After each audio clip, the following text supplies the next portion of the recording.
పిత పుత్ర పరిశుద్ధాత్మ నామమున ఆమేన్. ప్రభువు మీతో ఉందురుగాక, మీ ఆత్మతో ఉందురుగాక. పునీత యోహాను గారు రాసిన సువిశేషంలోని భాగము. ప్రభువా మీకు మహిమ కలుగునుగాక. యోహాను సువిశేషము 7వ అధ్యాయము 16వ వచనము. నేను చేయు బోధ నాది కాదు, నన్ను పంపిన వానిది అని యేసు పలికెను. క్రీస్తు ప్రభుని సువిశేషము. క్రీస్తువా మీకు స్తుతి కలుగునుగాక. Praise the Lord. Hallelujah, hallelujah. దేవుని యందు విశ్వాసం ఉంచి జీవిస్తున్నటువంటి దేవుని ప్రియ దివ్యవాణి విశ్వాసులారా, అందరూ బాగున్నారా? బాగున్న వాళ్ళందరము కూడా దేవునికి స్తోత్రం తెలియపరచుదామా? Praise the Lord. Hallelujah, hallelujah. దేవుని ప్రియ స్నేహితులరా, పోయిన శుక్రవారము యోహాను సువిశేషము 7వ అధ్యాయము 1 నుంచి 15 వచనాలు చూసా. ఈ రోజున 16వ వచనము నుంచి ధ్యానించుకోబోతూ ఉన్నా. వాక్యంలో మనం ఆలకించి ఉన్నాం, నేను చేయు బోధ నాది కాదు, నన్ను పంపిన వానిది అని ప్రభు అంటూ ఉన్నారు. యేసు ప్రభువు కూడా ఏది తన స్వంతగా మాట్లాడట్లేదు అనేది ఈ వాక్యం మనకు బహిర్గతం చేస్తూ ఉంది. యేసు ప్రభు ఏం మాట మాట్లాడాలన్నా తండ్రి దేవునితో ఏకీభవించాడు. తండ్రి దేవుని యొక్క సహాయాన్ని కోరాడు. తండ్రి దేవుని సమయమును ఆయన పొందుకున్నాడు. ఏదైతే తండ్రి దేవుని వాగ్దానము ఆయన జీవితంలో ఉందో దాని ప్రకారమే ఈ లోకంలో బోధించాడు. అందుకే ఎంత ధైర్యంగా నేను మాట్లాడుతున్న మాటలు నావి కావు అని అంటున్నారు. మనము కూడా ప్రియ స్నేహితులారా, మనము మాట్లాడే మాట ప్రభువునందు మనము శ్రద్ధ వహించి మాట్లాడినప్పుడు ఎలాంటి ఇబ్బందులను ఎదుర్కోం.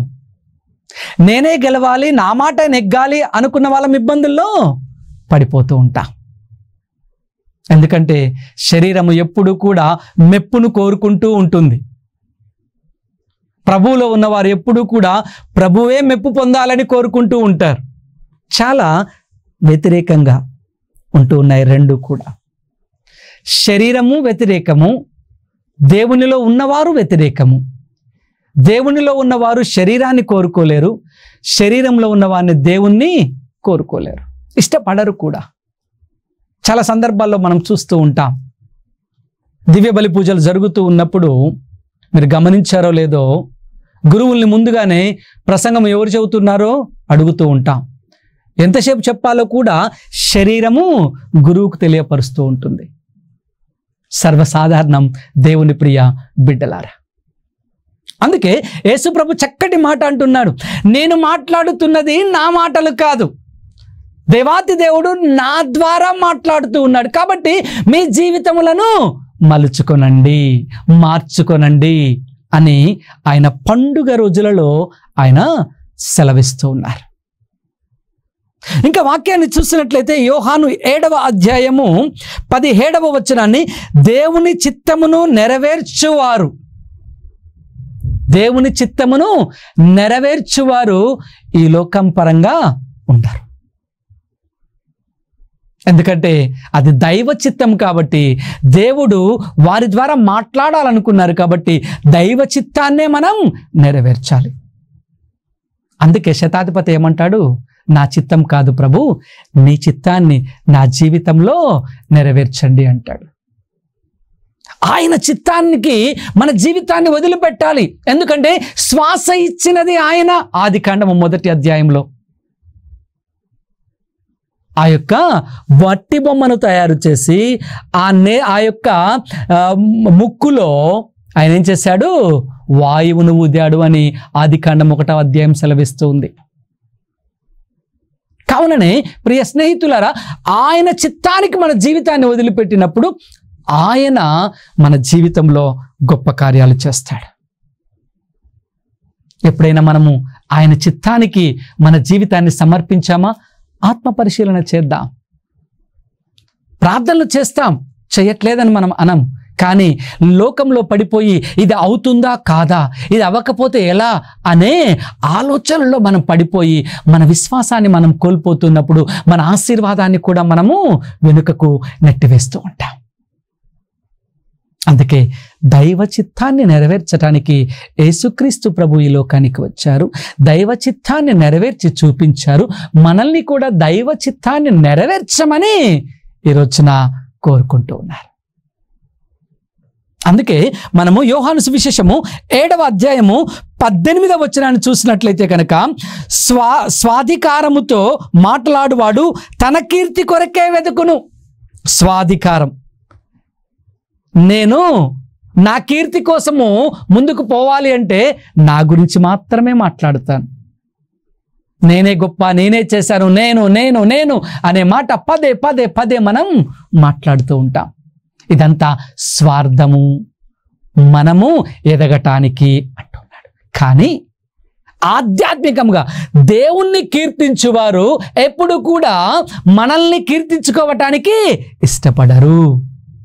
అందుకే దేవుణ్ణి కీర్తించే బిడ్డలముగా మనము ఉండాలి అని, దేవుడు మనకు ఏదైతే వసగుతున్నాడో దాన్ని మాత్రమే మాట్లాడాలి అని ఈ రోజున ప్రభు యోహాను 7:18 ప్రకారముగా సెలవిస్తూ ఉన్నాడు.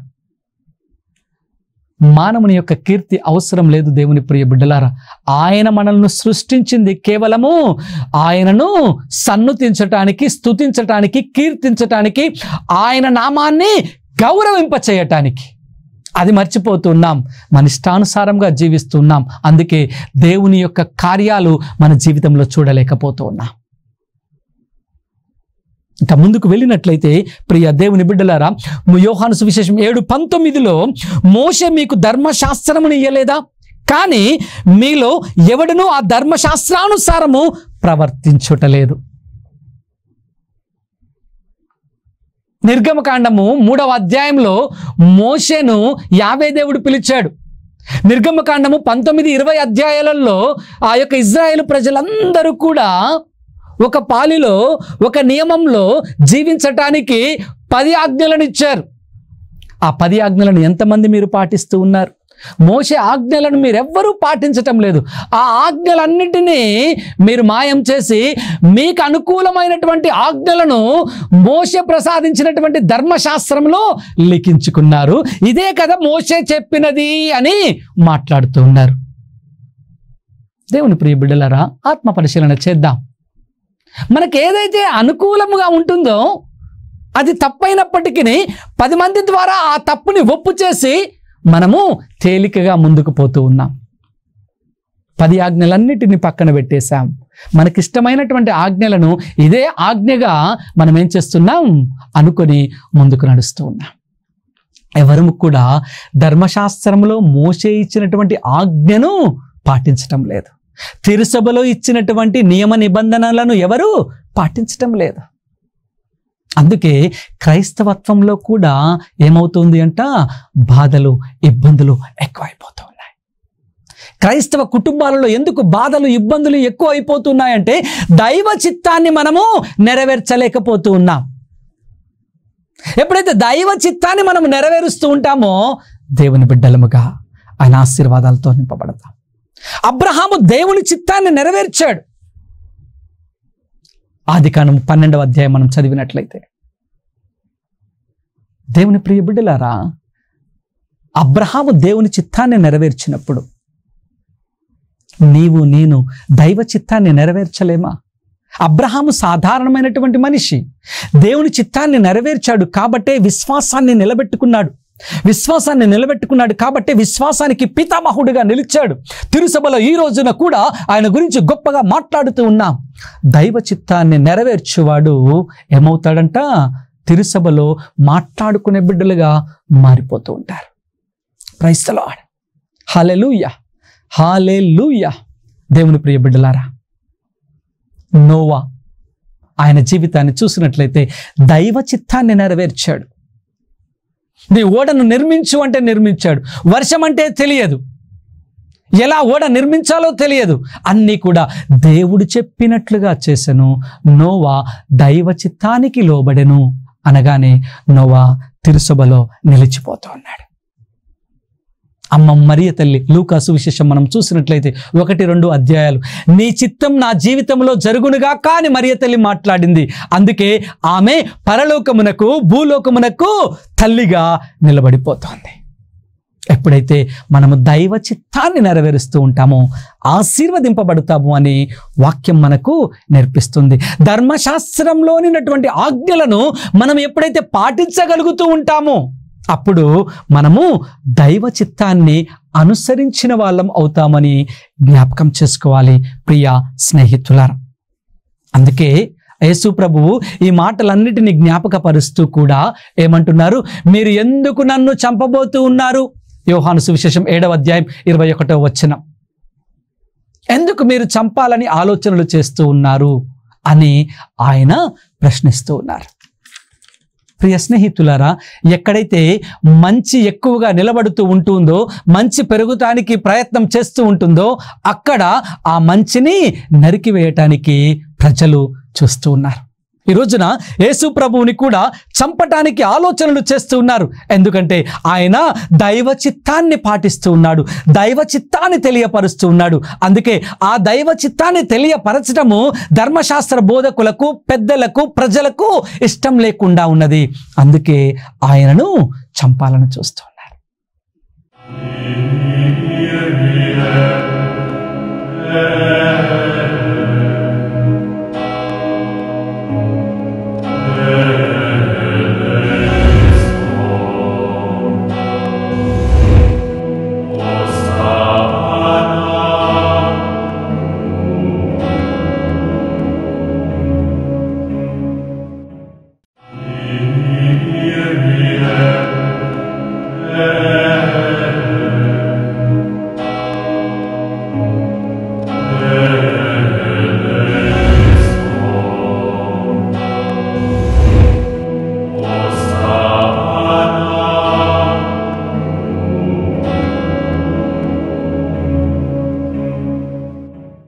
దేవుని ప్రియ సహోదరి సహోదర, దైవ చిత్తం ఎప్పుడైతే మనము పాటిస్తూ ఉంటామో అప్పుడు మన జీవితంలో కష్టం అనేది వస్తుందేమో, కానీ ఆ కష్టాన్ని తట్టుకున్నప్పుడు ఆధ్యాత్మికం, శాశ్వతం, జీవ కిరీటం ఎప్పుడు కూడా మన కోసం ఉంటూ ఉంటాయి. సోక్రటీస్ నీతి మీద, నిజం మీద ముందుకు నడుస్తూ ఉన్నాడు కాబట్టి ఆయనకి విషమిచ్చి చంపివేశారు. ఆయన నిజాన్ని మాట్లాడుతూ ఉన్నప్పుడు, నిజంకు నిర్భయంగా తెలియపరుస్తున్నప్పుడు అక్కడున్నటువంటి వారు నచ్చక ఆయనకు విషమిచ్చి చంపివేస్తున్నారని చరిత్ర మనకు తెలియపరుస్తోంది. ప్రియ స్నేహితులారా, మనందరం కూడా ఆ నిజం తరపున నిలబడటానికి దేవుడు మనకు చక్కటి అవకాశాన్ని అందిస్తూ ఉన్నాడు. మన జీవితంలో ఇబ్బందులు వచ్చినా ఆ నిజము వైపునకు మనం ఎప్పుడైతే ప్రయాణము చేస్తూ ఉంటామో దేవుని ఆశీర్వాదము మనకు తప్పకుండా ఉంటూ ఉంది అని వాక్యం మనకు నేర్పిస్తూ ఉంది. ప్రియ సహోదరి సహోదరులారా, యోహాను సువిశేషము 7వ అధ్యాయము 23వ వచనాన్ని మనం చూసినట్లయితే, మోషే చట్టము భంగము కాకుండుటకు విశ్రాంతి దినమున కూడా సున్నతి చేయుచున్నారు కదా, మరి విశ్రాంతి దినమున నేను ఒక మనుషుని సంపూర్ణ ఆరోగ్యవంతుని చేసినందుకు మీకు నాపై కోపమెందుకు అంటూ ఉన్నాడు. మోసే విశ్రాంతి దినాన్ని పాటించమంటున్నాడు, బాగుంది. ఆ విశ్రాంతి దినంలో కూడా మీరు ఏం చేస్తున్నారంట? సున్నతి సంస్కారాన్ని పండుగగా చేస్తూ ఉన్నారు. అది తప్పుగా అన్నప్పుడు, నేను ఒక మనుషునికి ఆరోగ్యాన్ని ఇచ్చినప్పుడు విశ్రాంతి దినమున మీరు ఎందుకు దానిని తప్పుపడుతూ ఉన్నారు అని ప్రభు ప్రశ్నిస్తున్నారు. అలాంటి ప్రశ్నలు వేసినప్పుడు పెద్దలకు నచ్చటం లేదు. అలాంటి దానిని సవరిస్తున్నప్పుడు, ప్రభువు సవరిస్తున్నప్పుడు నచ్చటం లేదు. అందుకే చంపాలని చూస్తూ ఉన్నారు. ప్రియ సహోదరి సహోదరులారా, కేవలం ధర్మశాస్త్ర బోధకులు, పెద్దలే కాదు, ప్రజలు కూడా ఇందులో పాలు పంచుకుంటున్నారు అని యోహాను సువిశేషం 7వ అధ్యాయము 25వ వచనం కూడా సెలవిస్తుంది. యెరూషలేములోని ప్రజలు కూడా ఆ పెద్దలకు విధేయించి ప్రభువుని చంపటానికి ఆలోచనలు చేస్తూ ఉన్నారని వాక్యం సెలవిస్తూ ఉంది. ప్రియ దేవుని బిడ్డలారా, ఈ మాటలన్నీ కూడా ఎవరు తెలియపరుస్తారని వారి ఆలోచన? క్రీస్తు తెలియపరుస్తారని వారి ఆలోచన. అందుకే యోహాను 7:27లో క్రీస్తు వచ్చినప్పుడు ఆయన మాకు తెలియపరుస్తాడు అంటారు. ఆయన అన్నీ మాకు బహిర్గతం చేస్తాడు అని అంటారు. కానీ క్రీస్తునే గుర్తించలేనటువంటి స్థితిలో ప్రజలందరూ ఉన్నారు. ప్రియ బిడ్డలారా, అనేకమైన గొప్ప కార్యాలు, అనేకమైనటువంటి మాటలను, అనేకమైనటువంటి స్వస్థతలను, అద్భుతాలను, ఆశ్చర్య కార్యాలను చేస్తున్నటువంటి క్రీస్తును గుర్తించలేక ఇంకా క్రీస్తు రావాలి, ఆయన వచ్చినప్పుడు అన్నీ బహిర్గతం చేస్తాడు అనే భ్రమలో పడిపోతున్నటువంటి ప్రజలు. ప్రియ స్నేహితులారా, మనము కూడా అలాంటి భ్రమలోనే ఉంటూ ఉన్నామా? యేసు ప్రభువు మీద సంపూర్ణమైనటువంటి విశ్వాసాన్ని ఉంచకుండా ప్రార్థన చేసి లోకంలో పడిపోయి ఇంకా రావట్లేదు, ఎప్పుడు నాకు స్వస్థత జరుగుతూ ఉందో అని ఆలోచనలో ఉన్నామా? అలా చేసినట్లయితే, అలాంటి ఆలోచనలో ఉన్నట్లయితే మానుకోవటం మంచిది. అలాంటి ఆలోచనలు మానుకొని క్రీస్తులో సంపూర్ణమైనటువంటి విశ్వాసాన్ని పెంపొందించుకొని ఆయన రెండవ రాకడ కల్లా మనందరము కూడా సంపూర్ణమైనటువంటి విశ్వాసములో బలపడాలి అనేది ప్రభు యొక్క ఉద్దేశం. అందుకే నేను మనందరము కూడా ఆ సంపూర్ణమైనటువంటి విశ్వాసాన్ని పొందుకోవాలంటే ఏం చేయాలంట? ఆయన చిత్తాన్ని మనందరం పాటించాలి అనేది ప్రభు మనకు తెలియపరుస్తూ ఉన్నారు. ప్రియ స్నేహితుడా, స్నేహితురాల, అపోస్తుల కార్యము 9వ అధ్యాయం 1 నుంచి మనం ధ్యానించినట్లయితే కనుక సౌలుగా ఉన్నప్పుడు లోకపరంగా ఉంటూ ఉన్నాడు. అధికారము, గర్వము అనేకమైనటువంటి ఆయనను వెంబడిస్తూ ఉన్నాయి. ఎప్పుడైతే పునరుత్థాన క్రీస్తు ప్రభు ఆయన జీవితంలోనికి వచ్చాడో పౌలుగా మారుతూ ఉన్నాడు. ఈ లోకపరమైనటువంటి జీవితాన్ని వదిలివేస్తూ ఉన్నాడు, సమాధి చేస్తూ ఉన్నాడు. సౌలు అనే నామాన్ని శాశ్వతంగా మూసివేస్తూ ఉన్నాడు. పౌలు అనే నామంతో చిగురిస్తూ ఉన్నాడు. ఆ పౌలు అనే నామంలో క్రీస్తుని ముందు ఉంచుతూ ఉన్నాడు, క్రీస్తుని గౌరవిస్తూ ఉన్నాడు, క్రీస్తుని మహిమపరుస్తూ ఉన్నాడు. ఆధ్యాత్మికమైనటువంటి జీవితాన్ని జీవించడానికి ప్రయత్నం చేస్తూ ఉన్నాడు. ఏమంటున్నాడో తెలుసా? ఇక నేను కాదు నాలో జీవించేది, నాలో జీవిస్తున్నది క్రీస్తే అని మాట్లాడుతున్నాడు. ఎందుకో తెలుసా? ఆయన చిత్తాన్ని నెరవేర్చటం పౌలు బాధ్యత అని గ్రహించాడు. ఎప్పుడైతే నేను ఆ బాధ్యతను గుర్తెరుగుతామో మన జీవితాలు మారిపోతాయి. ఆ బాధ్యతను మనము గుర్తెరగనంత వరకు కూడా మనం ఆధ్యాత్మికముగా ఎదగం, ఆయన మహిమను మనము చూడలేము. కుటుంబాన్ని చూసినట్లయితే కుటుంబంలో తండ్రి ఒక బాధ్యతను, తల్లి ఒక బాధ్యతను, పిల్లలు వారి బాధ్యతలను నెరవేర్చుకుంటూ ఉంటారు. పిల్లలు ఎలాంటి బాధ్యత? చదువులో వారు చక్కగా రాణించాలనే బాధ్యత, చదువు అనే బాధ్యతను వారు పొందుపరుచుకోవాలి.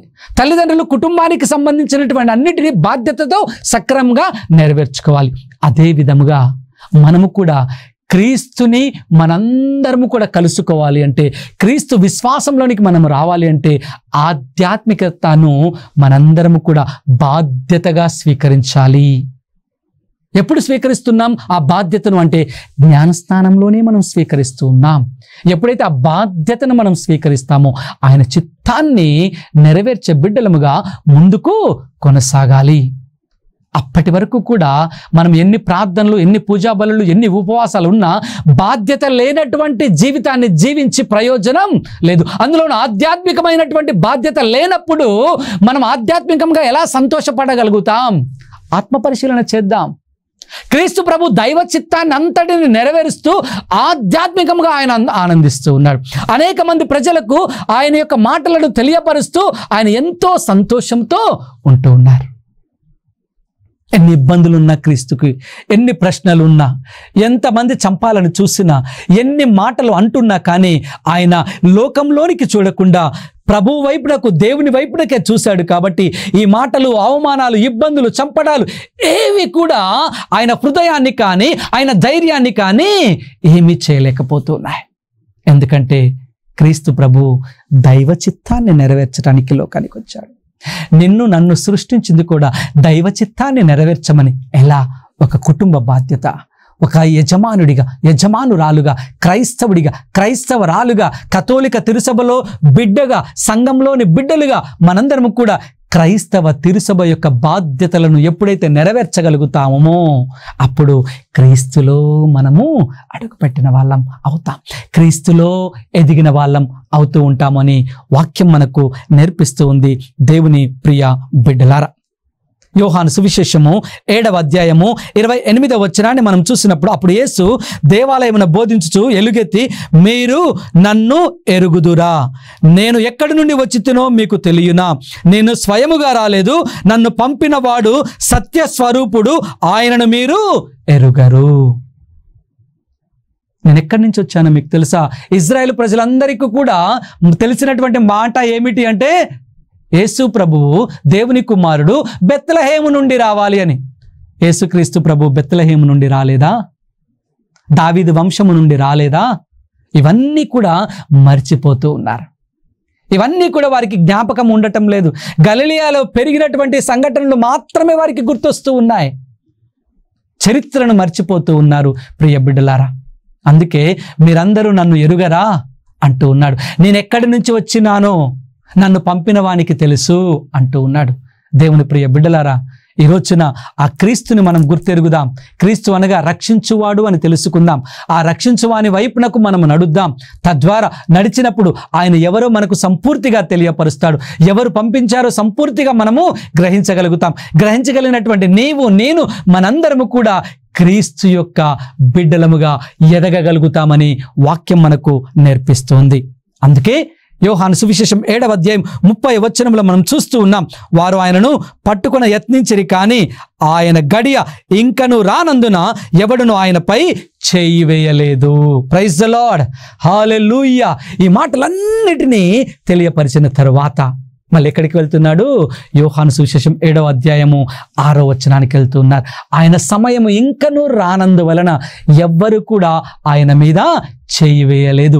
చంపాలని చూస్తున్నా కానీ అది గ్రహించినటువంటి క్రీస్తు ప్రభు ఆయన సమయం ఇంకనూ రాలేదు అని గ్రహించి అక్కడి నుండి వెడలిపోయెను. కాబట్టి మనందరము కూడా ఈ వాక్యం ద్వారా నేర్చుకోవలసినది ఏమిటి అంటే, దైవ చిత్తాన్ని నెరవేర్చి దేవునికి తలవంచి మనము ముందుకు పోతున్నప్పుడు ఆయన ఆశీర్వాదాలతో మనందరము నింపబడతాము. ఆయన యొక్క బిడ్డలముగా మనము ఎదగాలి అంటే మన బాధ్యతను మనము నెరవేర్చాలి. ఎప్పుడైతే మనము మన బాధ్యతను నెరవేర్చగలుగుతూ ఉంటామో అప్పుడు మన మీద ఆ ప్రభు యొక్క కృప హేరాళముగా కృమ్మరింపబడుతుంది.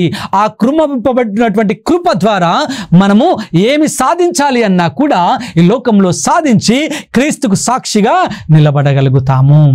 కాబట్టి ప్రియ బిడ్డలారా, మనము దైవ చిత్తాన్ని నెరవేర్చటానికి, బాధ్యతాయుతంగా జీవించటానికి మనందరము ప్రభువుని ఆశ్రయిద్దాం. ప్రభు యొక్క ప్రార్థనను మనమందరము బలముగా పొందుకొని ఈ లోకంలో జీవించటానికి ప్రయత్నం చేద్దాం. అందరం ఒక్క నిమిషం కళ్ళు మూసుకుని ప్రార్థన చేద్దామా? సర్వమును సృష్టించి కాచి కాపాడుతున్న పరమపిత, నీ పరిశుద్ధ పాదములకు స్తోత్రములు. ప్రభువా, ఈ రోజున మేమందరము కూడా నీవు ఏ విధముగా తండ్రి చిత్తాన్ని నెరవేర్చడానికి ఈ లోకానికి వచ్చి ఉన్నావు, మేము కూడా నీ చిత్తాన్ని నెరవేర్చే బిడ్డలముగా మమ్మల్ని అందరినీ ఆశీర్వదించండి. ఏ విధముగా తండ్రి బాధ్యతను మీరు నెరవేర్చారో మేము కూడా మీరు మాకు ఒప్పజెప్పినటువంటి బాధ్యతలను సక్రమంగా నెరవేర్చడానికి నీ ఆశీర్వాదాలతో మమ్మల్ని అందరినీ నింపమని మా నాథుడును మీ కుమారుడునైన యేసు పరిశుద్ధ నామములో అడిగి వేడుకొనుచున్నాము. ఆమేన్. ప్రభువు మీతో ఉందురుగాక, మీ ఆత్మతో ఉందురుగాక.